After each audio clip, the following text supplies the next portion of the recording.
कृष्णगंज थाना क्षेत्र के ईदगाह रोड पर स्थित दुकानों से निकलने वाला कचरा एवं मृत जानवरों व पक्षियों के कटे हुए अवशेष रावत समाज के कुछ घरों के बाहर फेंके जाने को लेकर क्षेत्र में तनाव की स्थिति बन गई।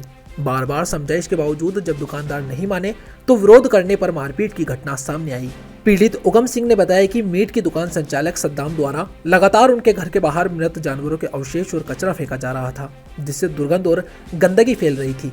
जब इसका विरोध किया गया तो सद्दाम और उसके साथियों ने मारपीट कर दी। घटना के विरोध में आज रावत समाज के कुछ लोग एवं हिंदूवादी संगठनों के कार्यकर्ता कृष्णगंज थाने पहुंचे और थाने का घेराव कर आरोपियों के खिलाफ सख्त कार्यवाही की मांग की।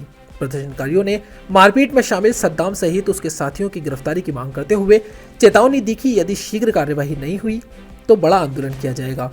फिलहाल पुलिस ने मामले की जांच शुरू कर दी है और स्थिति पर नजर रखी जा रही है।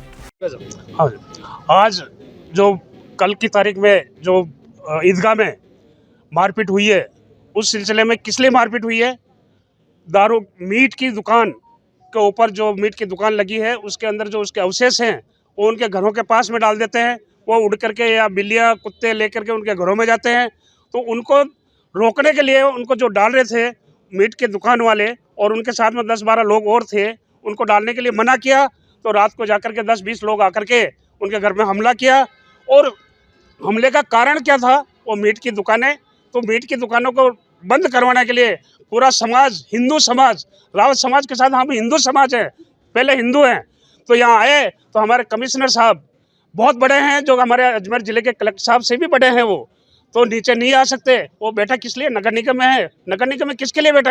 हम आम जनता के लिए। जी बस, अब किस चीज को लेकर आज विरोध किया क्या? हम यहाँ पर आए हैं, हमारे क्षेत्र में अवैध जो दुकानें मीट की खुली है और हमारे जो क्षेत्र में जो मीट की दुकानें खुली है वो मीट का रात को जो कटिंग बचती है, जो भी गंदे अवशेष है वो 100 मीटर दूर आके नाले में फेंकना परिवारों के घर के सामने। अब कोई कुत्ता है जो नगर निगम के टेरिटरी में आता है, हम इसलिए आए हैं कि वो कुत्ता उठा के हमारे घरों में ले जाता है परिवारों में। हम मोहल्ले के पीड़ित, हमको राजनीतिक संगठन के नहीं है, हम एक मोहल्ले के लोग हैं। और वो जो मीट वाले बेचने वाले वो है, उसके बाद वो 20 जने आए थे जिसकी हमने शिकायत SHO अरविंद जी को दी है। उन्होंने आश्वासन भी दिया है, पर हम निगम इसलिए आए हैं कि अवैध लाइसेंस जो दुकानें हैं उनके लाइसेंस चेक नहीं होते, इनका कचरा कैसे डंपिंग यार्ड में जाता है कि नहीं जाता है, कि वो निगम की गाड़ियाँ उठाती है, इसकी कोई खबर नहीं है। यहाँ का जो डिपार्टमेंट का हेड है जो इन सब का दिखता है, वो कहता है आप बताइए कितने अवैध है, हम बताएंगे।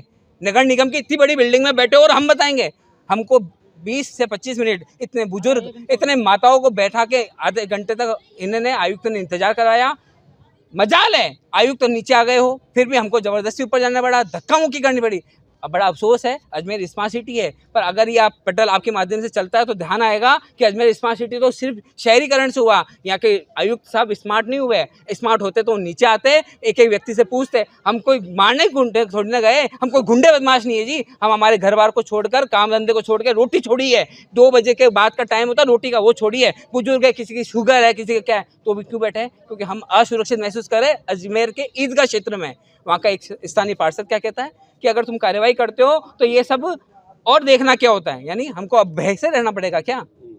हम माननीय विधायक जी को बताना चाहते हैं, हम कलेक्टर जी को बताना चाहते हैं कि आपके अजमेर में अब माहौल रहने जैसा आपने नहीं छोड़ा है। आयुक्त को बोलिए, अगर नहीं करता है, हमने जो टाइम दिया उसके बीच में वो आयुक्त साहब अपनी कार्रवाई नहीं करते तो अपना इस्तीफा दे, वरना हम वापस यहाँ आएंगे। और आप ये सोचते हो कि हिंदू सो गया है तो ये गलतफहमी निकाल देना, वापस कल जगेगा और वापस यहीं आएगा। हमारे जो रावत समाज के अध्यक्ष साहब आए, वो इसलिए आए कि उनकी बेटी है, छोटी छोटी बेटियों को क्या बोला, घर से उठा के ले जाएंगे। अरे बांग्लादेश है क्या?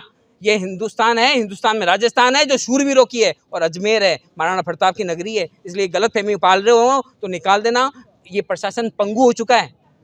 इनको ये था कि है ना पार्षद काल खत्म हो गया है। अरे राजस्थान में किसी राजनीतिक संगठन की, हिंदुस्तान में लोगों को जरूरत नहीं है। हम अपने आप, यहाँ पे कोई कांग्रेसी भी होगा, कोई बीजेपी का भी होगा, कोई कहीं का भी होगा, यहाँ पे सब एक पीड़ित लोग हैं जो क्षेत्र के। इतना मैं आपको माध्यम से बताना चाहता हूँ कि आयुक्त तो अच्छी कार्रवाई करे।